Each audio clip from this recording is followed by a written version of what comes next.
Tenemos en interno al doctor Carlos Brito Vega de FOPEX, enlace hasta Roma. Nosotros estamos ingresando al mediodía, en Roma son 7 horas de diferencia. Bienvenido doctor Carlos Brito Vega, Abriendo Puertas. Bienvenido.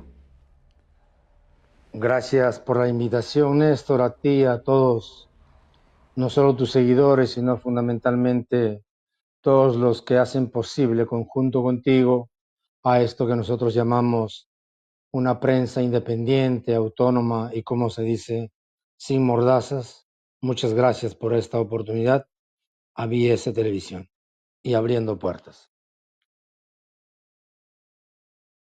Preocupación, igual que a la mayoría de peruanos, este mensaje presidencial de 28 de julio, el último mensaje presidencial de Dina Boluarte, que tiene 3% de aprobación.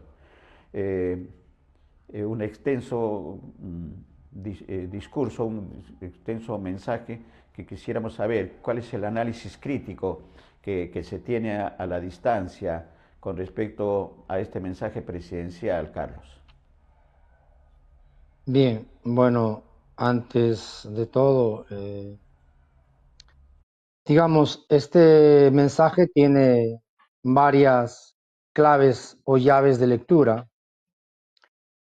Hay uno primero, es de que generalmente los mensajes de los mandatarios están muy vinculados a los análisis inmediatos, a las evaluaciones que han hecho en sus gobiernos, es decir, en los años que se cierran desde un punto de vista de la legislatura.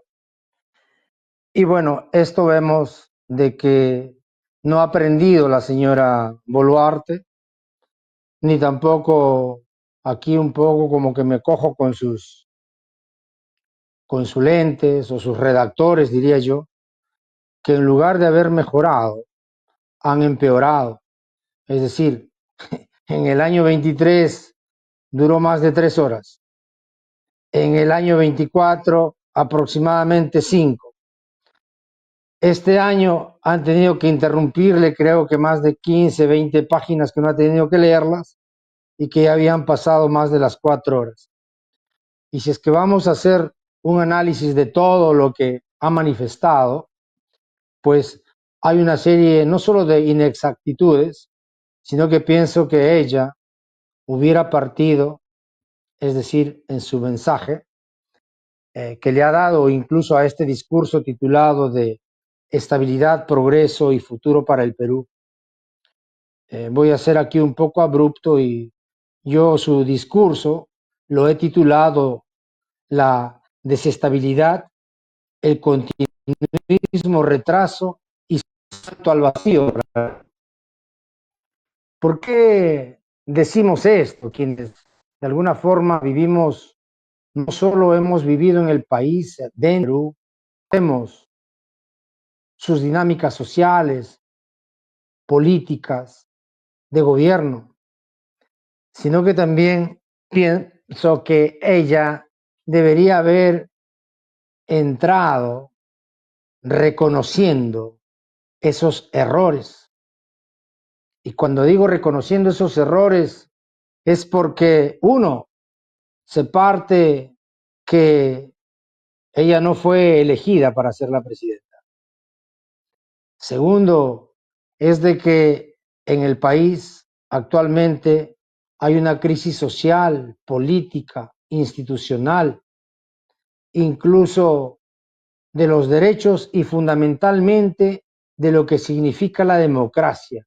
Es decir, en el país actualmente hay una democracia de caricatura, por no decir de menos, ni siquiera embrionaria, porque ha sido de una forma paulatina una especie de muerte lenta a la democracia en el país. Y pensamos que esto ya lo debería haber hecho antes, no solamente con su renuncia. Incluyo aquí no solo a la señora Boluarte y a todos sus séquitos, incluyendo hasta el mismo Congreso de los 130 congresistas, que pensamos que cada uno de ellos, conozco incluso y soy amigo de varios congresistas de algunas bancadas,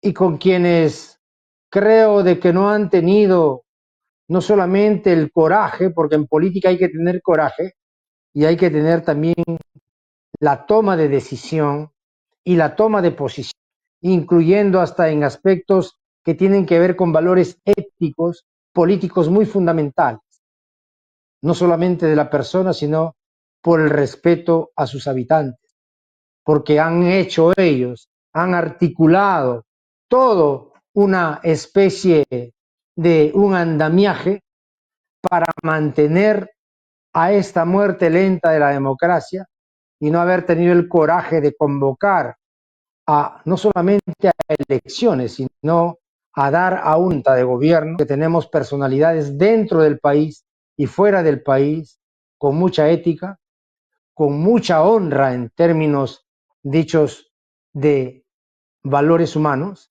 y por lo tanto no han sido capaces de poder estructurar esto.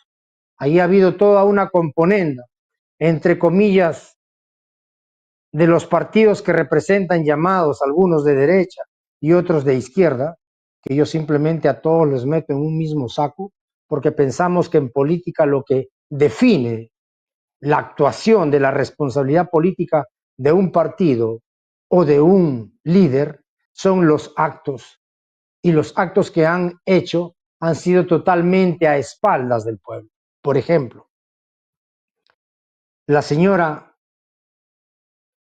debe reconocer a todos los asesinados desde cuando asumió, entre comillas, la presidencia de la República, y que ahí también ha habido toda una especie de un modo de quienes tienen en mano los poderes fácticos, el poder de la prensa, el poder de la televisión, de la economía, incluyendo hasta del mismo Congreso y de las mismas instituciones en el país, para poder continuar, darle un continuismo a todo esto. El Perú, en lugar de avanzar, ha retrocedido en términos sociales, políticos, incluyendo hasta económicos y de inclusión. Entonces, por lo tanto, esto no solamente lo digo o lo decimos que nos encontramos viviendo fuera del país, sino que hasta empezó, como se dice, en su primer round, la señora Dina Boluarte, que la calle lo llama la usurpadora, cuando en los actos protocolares del Te Deum en la Catedral de Lima, el cardenal Carlos Castillo, por ejemplo, bien claro dijo estas textuales palabras ante quienes estaban en ese momento en la catedral, y fue así que dijo que es fácil ser dictador, pero muy difícil saber gobernar. Ser dirigente no es actuar como un simple y triste funcionario lleno de criterios superficiales, frívolos y banales, ni distraerse en cosas de poca monta. Hoy un pueblo nos interpela, nos habla, incluso nos exige, nos grita sus derechos. Esto lo ha dicho dentro de esa misma línea que mantiene el actual Papa aquí en Roma de ciudadanía peruana. Por lo tanto, la señora Boluarte y todos sus gabinetes ha tratado y trata simplemente, como se dice, de llevar todo esto hasta el 2026, es decir, de seguir perdiendo el tiempo, no solamente para el desarrollo nacional, sino incluso en lo que son de las oportunidades. Entonces, en todo su discurso, ha habido una serie no solamente de inexactitudes en estas 97 páginas, sino que también en este discurso, la señora, aparte que ha sido prolijo, extenso, estéril incluso en algunas partes, cuando, por ejemplo, ella habla, y así lo ha dicho textualmente, he tratado de, como se dice, de tomar algunas referencias escritas de lo que ella ha dicho. Por ejemplo, dice: enraizados en una historia milenaria y con carácter forjado en el trabajo y el esfuerzo, estamos construyendo en el presente un país que se proyecta como una potencia sudamericana, productiva, moderna, exportadora, que se inserta al mundo con productos y servicios cada vez mayor calidad. Sí, le recordamos a la señora que el Perú no es Lima, que el Perú no es la costa. El Perú es la costa, la sierra, la selva. El Perú tiene 4 regiones, señora. Hay la región de la costa, la región de la selva, la región de la sierra, pero también hay otra región extraterritorial, que somos los peruanos en el exterior, y que su gobierno actual, a través de toda esta inestabilidad política, de toda esta crisis, del sicariato, de la delincuencia, incluyendo hasta la narcopartidocracia que gobierna en el país, y que se están apoderando de sus instituciones y sus gobiernos locales y regionales, han tenido también que salir, que emigrar. No lo digo yo, lo dice el ISTAT en migraciones en nuestro país, que son más de 800,000 peruanos que en estos 2 últimos años de su gobierno han salido y no regresan del país. Nosotros decimos que son aproximadamente ya 1 millón. Los peruanos que entramos fuera somos más de 4,5 millones en este momento. Es decir, somos una región de las más grandes que existe en nuestro país. Y somos las que aportan incluso dentro de la economía nacional.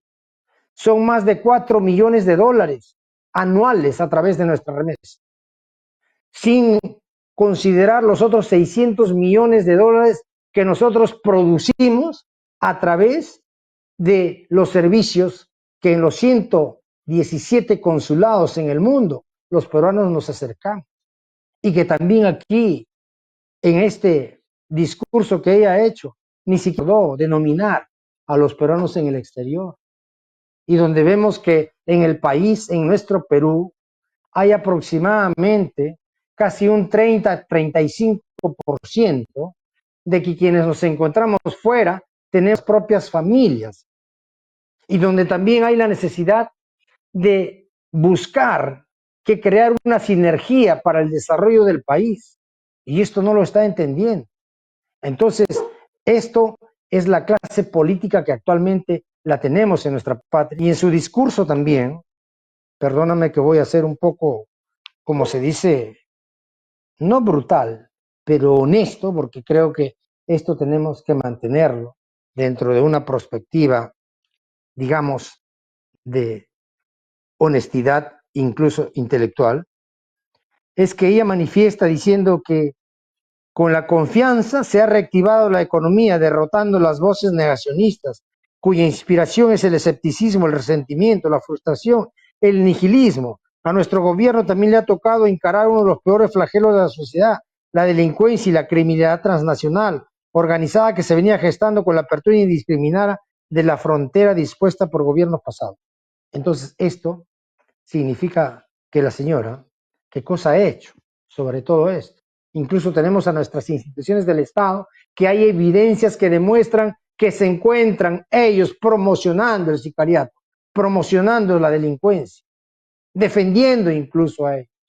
Y donde este Congreso, en lugar de haberse dedicado también a tener un contacto mucho más directo con la sociedad, con sus electores, simplemente ha ido retirando. Es decir, hay un abandono total. Y es por eso de que esta señora tiene aproximadamente un 2% de aprobación nacional y el Congreso casi un 3% de aprobación nacional. Es decir, de los más de 31, 32 millones de peruanos, ni siquiera 600,000 apoyan a este gobierno y al Congreso. Entonces, ¿de qué democracia representativa, porque esa es la del país, estamos hablando? ¿Esto es democracia? Es que ha habido toda una confabulación, lo que nosotros le llamamos, dentro de eso que es democracia, hay una dictadura cívico-militar en nuestra patria. Eso es lo que existe en este momento. Entonces, para hacer estos cambios, ella, por ejemplo, en todo su discurso, no ha pedido ni siquiera el perdón, o por lo menos que se entienda desde un punto de vista de madre, pienso, a los hijos que han sido asesinados en su gobierno, incluso la persecución política que existe, hasta el mismo Congreso que ha dado leyes para la persecución a quienes son contestatarios, violando incluso derechos tan elementales de la persona. Entonces yo pienso que este ha sido un discurso que al final haya tenido su respuesta, que aproximadamente 30 congresistas se han quedado a escucharla, más de 100, incluyendo a los suyos, que entre comillas ahí son las que la mantienen en el poder. Totalmente, Sí, te escucho, Néstor. Totalmente, Carlos, coincidimos con el análisis. Hemos asistido a un mensaje presidencial irreal, a un gobierno de espaldas a la realidad actual de nuestro país, no solamente en lo social, sino también en lo económico, y a un gobierno indolente y sin ningún sentido de autocrítica de la situación. Estamos en el mejor de los mundos. El Perú es un país de las maravillas y eso no es cierto. Como bien lo ha señalado, el tema del sicariato, de la extorsión, de los asesinatos, ya son 4.000, 5.000 peruanos de la clase media, los peruanos de a pie, los principales víctimas, y de este contubernio del Congreso de la República y del Gobierno Nacional que mantiene a Dina Boluarte. El tema es ahora, y con esa visión crítica que a la distancia da cierta visión panorámica, que es bueno, y por eso la entrevista a Carlos, se habla de una reconstrucción nacional. En el tema económico se habla de trabajar para un plan de emergencia económica, porque la economía, que puede mostrar signos en verde, pero la opinión de economistas como Germán Lenz señala que la economía peruana está estancada y no se está generando, por ejemplo, puestos de trabajo para los 300.000 jóvenes que cada año se integran al PBI. Entonces, ¿qué propuestas alternativas para esta reconstrucción nacional en la que el tema social, parar el sicariato, el asesinato y la extorsión, la minería ilegal es otro de los problemas, y el gran tema de la corrupción imperante en nuestro país? ¿Qué hacer frente a estos problemas gravísimos para los peruanos, con la visión de un peruano desde Italia, Carlos? Un poco gracias por esta pregunta muy puntual. Trataré de ser muy sintético y aquí trataré también aquello que en la Universidad La Sapienza di Roma, en ciencias políticas, un poco dentro de, como se dice, de mi humildad intelectual de entender. Parto con una premisa en que pienso o pensamos, creo, millones de personas, que para superar política, económica, cultural, social, en el Perú necesita y se requieren propuestas que aborden tales causas estructurales y al mismo tiempo las coyunturales. Y que estas propuestas deben de enfocarse en fortalecer la democracia y la democratización hacia sus regiones con una participación ciudadana, social, económica, y de esta manera restaurar la confianza en las instituciones. Eso es como una premisa. Entonces, dentro de estas propuestas para esta crisis política, pensamos que hay la necesidad de hacer reformas políticas, reformas del sistema electoral, que hay que implementar medidas para que garanticen unas elecciones libres, justas y transparentes, incluyendo incluso aquí una reforma de los sistemas de partido, incluyendo hasta sus financiamientos políticos, y que esto ahora lo estamos viendo. Es decir, estos cuatro partidos que se presentan para las próximas elecciones es un reflejo de ese desmembramiento, de esa ruptura, de esa atomización, desintegración de la ciudadana, y que incluso eso traspasa las fronteras y también lo sentimos nosotros los que nos encontramos afuera. Un fortalecimiento de la institucionalidad de estas reformas políticas para promover no solamente su independencia, sino la autonomía de los poderes del Estado, que hace un momento tú leías en los grandes titulares, por ejemplo, en países de democracia avanzada. Esto parece, como tú lo has dicho, irreal, ¿no? Que ahora otra vez la ciencia, ¿no?, esté buscando, y con todo lo que significa esta corrupción que hay en los poderes del Estado, de ponerla, porque justamente no solamente va a garantizar el continuismo, sino que va a garantizar el status quo en el cual ya estamos habituados. Luego hay la necesidad de un diálogo sincero, honesto, transparente y de concertación con los actores sociales, con las organizaciones sociales, incluyendo en construir espacios no solamente de diálogo entre los diferentes actores políticos, sociales y económicos que existen en el país, sino donde hay que construir consensos sobre temas claves del país, lo que hace un momento tú lo has señalado. ¿Qué hacer con el sicariato? ¿Qué hacer con la migración? ¿Qué hacer con la delincuencia? ¿Qué hacer incluso hasta con lo que son los que se apropian, se apoderan de los dineros del Estado? Es decir, incluso aquí, en este diálogo y concertación, yo pienso que hay la necesidad de aquello que fue por el 2004, el 2005, el 2006. Nos han dicho hace más de 20 años que tenemos qué cosa fue y que costó millones a nuestro Perú, el llamado CBR, con el cual también tengo mis críticas, porque ahí en ningún momento en la Comisión de la Verdad y de la Reconciliación Nacional jamás se tocó, por ejemplo, en ese momento que éramos más de 2.800.000, casi 3 millones de peruanos, de alguna forma exiliados por la guerra interna que pasó en nuestra patria, y que sin embargo ahí se olvidaron también de nosotros. Pero ok, aceptemos, pero hay la necesidad de reabrazarnos, de buscar puntos de encuentro, de diálogo comunes para poner todos el hombro y salir. Yo no creo, perdóname que aquí me salgo un poco del tema, tu respuesta. El Perú no necesita ni de una izquierda ni una derecha de sistema como la que existe actualmente. Y asumo lo que digo.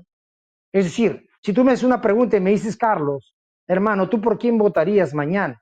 Yo te digo, la primera respuesta es: yo no votaré jamás por estos 9, 10 partidos que ya se encuentran en este momento en el Congreso, incluyendo hasta los apristas y los que han tenido precedentemente responsabilidades de gobierno. Recordémonos que 20 años hemos sido gobernados, 10 por el fujimorismo, 10 por los apristas, y actualmente en la sombra continúa el fujimorismo. Dicho esto, también no solamente en los temas de reformas políticas está el diálogo y la concertación, sino también una lucha frontal contra la corrupción y el sicariato. Y sobre esto se tiene que hacer un frente nacional, es decir, a 360 grados. Y esto implica incluso, así, por eso en un momento te dije que en política se necesita tener coraje. Aquí hay que hacer lo que existe en otros países, como por ejemplo aquí en Europa, aquí en Italia, donde hay los servicios de inteligencia de cada una de las fuerzas policiales, fuerzas armadas, incluyendo hasta de los que tienen que ver con la seguridad del Estado. Y por lo tanto, entre ellas conectarse, entre ellas se dialogan, entre ellas llegan a conclusiones gubernamentales sobre la seguridad del Estado. Y eso hay que cambiarlo en el país. Es decir, no puede existir, porque ¿quién lo hizo esto? Lo hizo Alan García, pues, cuando la Guardia Republicana, la Guardia Civil, la Policía Nacional de Investigaciones, todo lo metió en un solo saco, como decir, en un solo calderón, para que esto siga fluyendo y crear todo esto que estamos viviendo actualmente. Entonces, esto también significa de que hay que fortalecer las instituciones anticorrupción, y eso significa pasar por una reforma incluso en lo que es del sector justicia en el Perú. para dotar a la Fiscalía, a la Contraloría General y al Poder Judicial de esos recursos, de esas herramientas necesarias para investigar y sancionar todos estos casos de corrupción. Y aquí adhiero a otra cosa. Y si es que ellos, que nuestro Estado, que nosotros, quien el Estado peruano les ha otorgado a través de sus claustros universitarios, de la universidad, les ha dado el título universitario a nombre de la nación, que les ha otorgado para administrar la justicia, así como te lo di, te lo retiro, y allí debe estar escrita en una nueva constitución la muerte civil para los corruptos y para aquellos que hacen o forman parte de la corrupción, corruptos y corruptores. Esta es una de las cosas importantes. ¿Por qué? Porque este tipo de personas a quienes se les encarga, se les da grandes responsabilidades a nombre de la nación, porque eso lo hacemos a través de los títulos universitarios, así como se les otorga, también se les retira. Una transparencia y acceso a la información, como lo que tenemos ahora. No esa información que tenemos, una prensa parametrada, una prensa que tiene un poder y que desvirtúa la realidad del país. Lo que queremos es una prensa diversa. ¿Y esto cómo se va a obtener? ¿Cómo existe aquí en Europa? Aquí en Europa existe la prensa y que está bajo las manos ¿de quién? De el Estado. Aquí, por ejemplo, tenemos 3, 4 grandes canales televisivos que son del Estado y tienen que decir la verdad porque para eso pagamos nosotros los contribuyentes justamente y para tener, como se dice, una garantía del acceso a la información por parte de la ciudadanía. También en esta parte, digamos, de las reformas políticas de esta crisis que hemos pedido propuestas, también debe de haber una participación ciudadana mucho más directa, que se involucre la sociedad civil en la lucha contra la corrupción, promoviendo la denuncia y el control social, incluyendo hasta con el sicariato. Y aquí tomemos incluso lo que funciona en algunas partes del interior del país, ya sean de las rondas campesinas, ya sean de las rondas urbanas, ya sea incluso de esas rondas que están contra el avigeo, que existen como parte de nuestras tradiciones peruanas. Incluso una gobernanza efectiva, es decir, para demostración de que hay la necesidad de que los asuntos públicos deben de tener una grande transparencia. Asimismo, también atender las necesidades de las demandas ciudadanas. Cuando hay las demandas ciudadanas, es decir, cuando los peruanos salen a las calles como hemos tenido ahora pacíficamente, aquí en lugar de abrirles un espacio de diálogo, ¿qué cosa se les da? Se les golpea, se les maltrata, se les arremete, se les manda a la policía, se les enfrenta, incluso se les tira perdigones, ¿por qué no decir hasta saltan los muertos? Entonces, esto es democracia. Esto es una forma de poder, como se dice, pacificar el país, o por el contrario, estamos echando más gasolina al incendio, en lugar de por lo menos echarle agua. Después, la comunicación efectiva. ¿Esto qué significa? De que hay que mantener una comunicación clara y transparente con la ciudadanía. Es decir, no podemos ofrecer que vamos a construir, entre comillas, y fortalecer la agricultura cuando después estamos haciendo lo otro. Como decía el señor Ollanta Humala, ¿no? Hablaba en su campaña y fue y ganó por eso, ¿no? Oro no, agua sí, en las comunidades rurales, en Cajamarca, etcétera, incluso hasta en Arequipa con nuestros hermanos mineros, y sin embargo hizo todo lo demás. Entonces, en la parte de inclusión social, pensamos que hay la necesidad de programas de desarrollo social para reducir la pobreza y su desigualdad. Y aquí hago una paréntesis muy importante que se puede, cómo reducir, no, es decir, nosotros los que nos encontramos aquí fuera, en el exterior, cómo podemos contribuir, aparte de las remesas que contribuimos al Perú, donde por estos 4.500 millones de dólares en remesas, solamente el Estado, a través de el impuesto para el consumo, se llevan más del 21%, es decir, más de más de 1.000 millones de dólares casi el Estado recauda por nuestras remesas. Entonces, aquí, ¿qué cosa digo? Por ejemplo, solamente aquí en Europa somos aproximadamente 1 millón de familias peruanas. Somos más de 1.900.000 peruanos en Europa.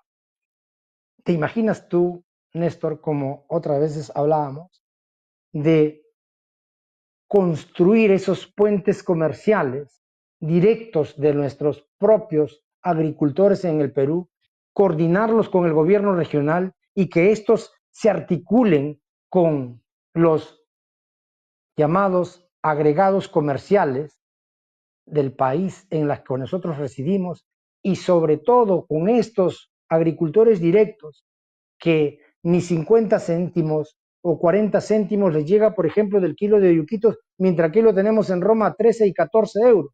Por decirte que se disminuyen estos precios con todos sus costos de producción, de transporte, etcétera, que lleguen hasta aquí y que se les venda a cada peruano, por decirte, un par de kilos a 10, 12 euros, pongamos, y que por cada kilo le llegue por lo menos 1 euro a ellos, al peruano agricultor, que va a ser más o menos 20 veces más de lo que les dan allá. Entonces, estos no son cuestiones jaladas de las cabellas. Sí, Entonces, sí, esto también es posible con otros correcto. productos no tradicionales, es decir, no hay inventiva, no hay inteligencia, No no hay hay decisión, creatividad de sí. nuestros políticos. Entonces, para ir terminando sobre la reducción de la pobreza, tener el acceso incluso a un desarrollo económico sostenible, la creación de bancos que estén a favor de poder desarrollar no solamente la infraestructura económica en el Perú, sino también de una diversificación productiva. Y esto tiene que ver incluso con nuestros recursos naturales y donde el Estado no puede ser simplemente un concesionario que da el oro, que da los minerales, que da el río, que da las aguas, que da incluso hasta el gas, etcétera. Y donde nosotros simplemente seamos concesionarios, no tenemos un gobierno que sea promotor y que entre también en estos negocios, como lo tienen aquí en Europa, que está en manos del Estado. Y ojo, aquí no es ni comunismo ni socialismo, sino que hay fomento por parte de la inversión del Estado y al mismo tiempo privada. Y esto implica su protección del medio ambiente, un desarrollo sostenible y una gestión de sus recursos humanos, incluyendo hasta esa lucha contra el cambio climático.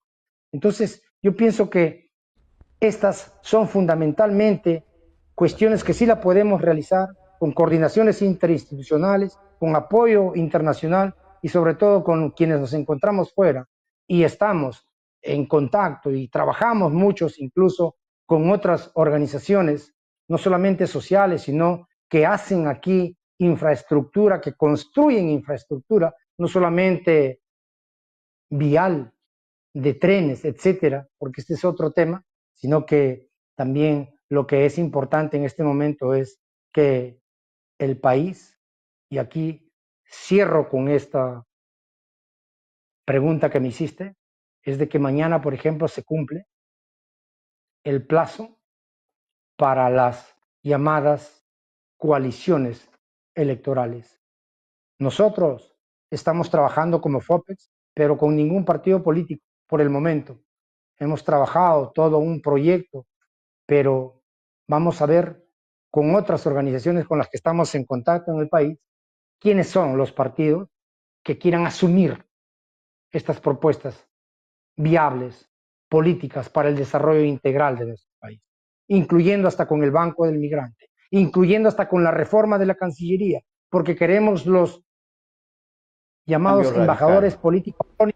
políticos plenipotenciarios para desarrollar este tipo Correcto. de comercio, este tipo de cambio que tiene que ver con el crecimiento y el desarrollo económico del país, Excelente. incluyendo a que aquí necesitamos consulados, necesitamos embajadas que tengan responsabilidad social, que tengan responsabilidad con los peruanos que nos encontramos fuera y fundamentalmente con una participación de quienes nos encontramos fuera para el desarrollo estructurado, sobre todo sostenible, de nuestro país. Eso es lo que Excelente. necesitamos.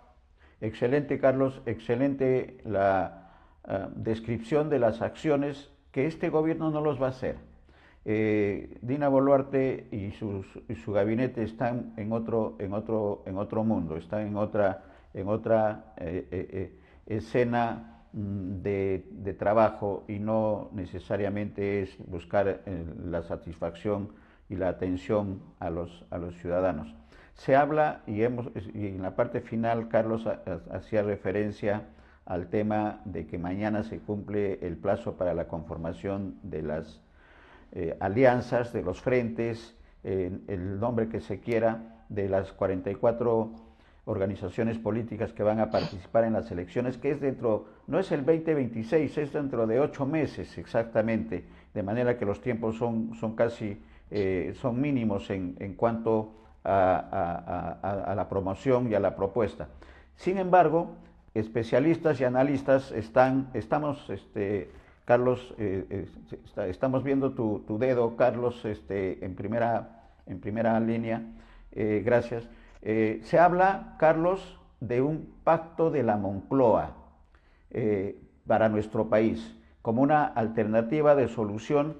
Y recordemos que el pacto de la Moncloa pues, fueron los acuerdos económicos, políticos y sociales que se dieron en España en 1977 durante la transición española y que dieron los resultados. ¿Es posible, en la opinión cercana a España, Carlos, de que puede darse un pacto de la Moncloa? No es una opinión que hemos escuchado, sino son ya varias opiniones de expertos y de analistas que están señalando que esa es una de las posibilidades de alternativas de solución para salir de este marasmo, de este estancamiento, de esta situación negativa desde todo punto de vista para los peruanos. ¿Es posible un pacto de la Moncloa en el Perú en el 2025 y 2026, Carlos?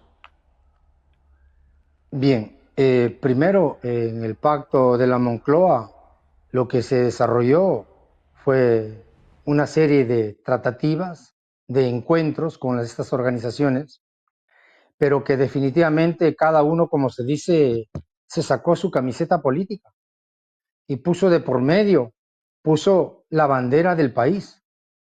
Y entonces lo que aquí se trata es no solamente de desnudarse en términos políticos, sino que hacer las propuestas que sean viables y la que necesita de inmediato, de mediano y de largo plazo el país.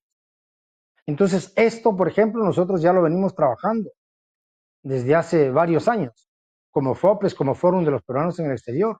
Tenemos una plataforma, incluyendo hasta el capítulo de los derechos del peruano en el exterior, que deben de estar dentro de un nuevo contrato social, dentro de una nueva reforma o dentro de una nueva constitución vía referéndum. Por lo tanto, a través de esto, ¿qué es lo que digo? Que sí es posible, pero aquí va a ser posible siempre y cuando sus llamados actores políticos, aquellos que supuestamente van a participar en la Moncloa, no se crean de ser el Papa, ni tampoco se crean de ser la Biblia, y donde ya no hay nada que cambiar ni modificar, sino más bien tiene que haber una apertura. Y más bien, como el pacto de la Moncloa, se podría llamar a lo que sucedió también después de la crisis en la post-revolución francesa, cuando se llamó a los llamados una asamblea y una reunión de lo que fueron los estados generales, y donde se logró desde allí instaurar y vertebrar toda una propuesta para el desarrollo de Francia. Y esto es posible, yo pienso que sí es posible, siempre y cuando haya disponibilidad y sobre todo haya aquello que viene llamado en política lo que es la dignidad humana como un derecho de los ciudadanos y no más bien la dignidad humana como un derecho de un partido político, sino que los derechos no tienen una propiedad de nadie. Los derechos son del ciudadano de a pie, como tú, como yo y como tantos, sin privilegios. Y esto sí es posible si es que hay estos líderes dispuestos a jugarse la camiseta por el país, por el Perú, no de su partido político. Y fundamentalmente aquí te cierro y te digo, si es que esta Moncloa va a ser con esos 9, con esos 10 partidos que se encuentran gobernando, no camina. Llego a lo que decía, incluso no quiero nominar a Einstein, pero qué cosa podemos nosotros, como se dice, tener como resultados si cuando hemos puesto una molécula de oxígeno y otra de hidrógeno va a salir siempre el agua, ¿no? Así de simple. Entonces, con esta gente podríamos poco, necesitamos nuevos actores políticos.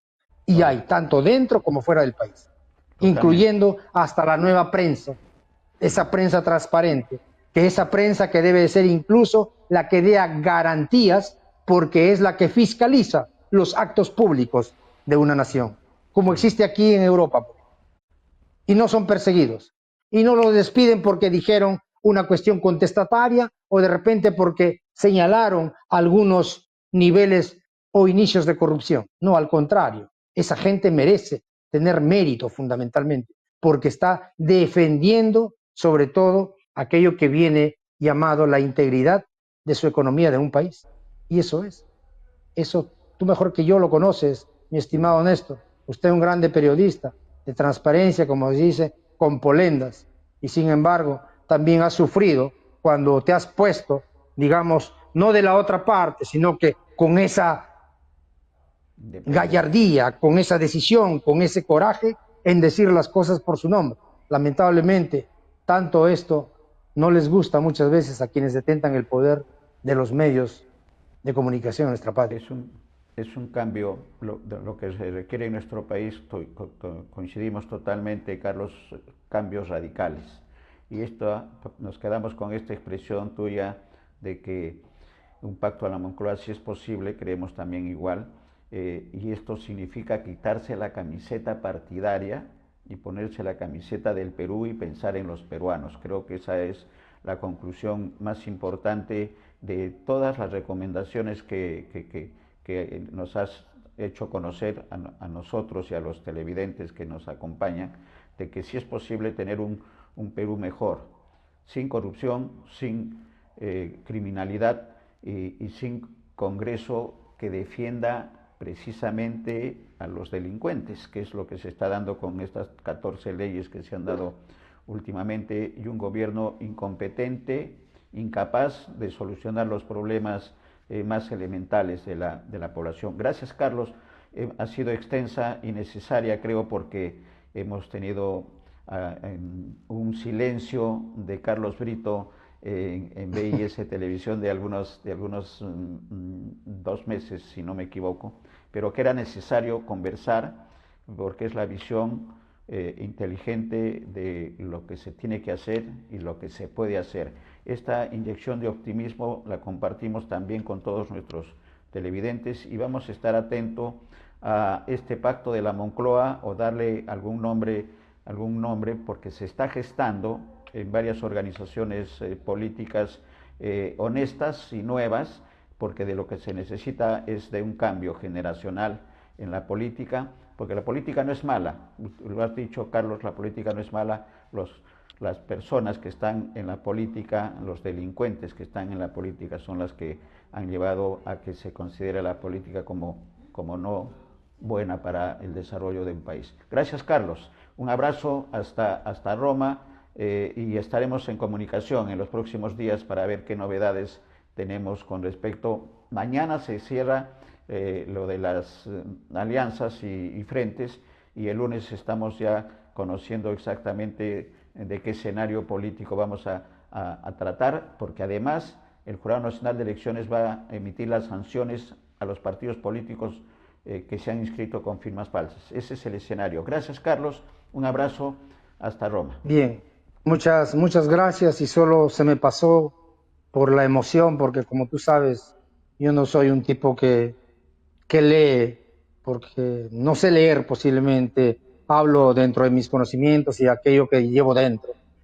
Y otra vez digo, por ejemplo, y discrepo, y esto, si tú quieres, en algún momento podamos debatir siempre desde un punto de vista estructural, académico, doctrinario incluso de la economía, porque he estudiado y creo que estoy en grado de poder debatir con quien quiera sobre la economía. Nosotros estamos dentro de una posición no de una economía social de mercado, no de una economía libre de mercado, que esto prácticamente es un continuismo del capitalismo, etcétera, etcétera, de todo lo que sabemos, sino nosotros estamos por aquello que es la economía circular social, como aquella que es la antípoda de los grandes monopolios, que se opone a la creación de estos monopolios y fundamentalmente a hacer un desarrollo articulado de la sociedad con el mismo desarrollo humano y fundamentalmente a la defensa del medio ambiente y de protección de sus climas y de sus recursos naturales que sean realizados dentro de esas propuestas netamente ambientalistas. Correcto. Muchas gracias. Correcto. Será Gracias, a la Carlos. próxima. Gracias. Un abrazo. Y Gracias. tenemos en agenda la economía circular.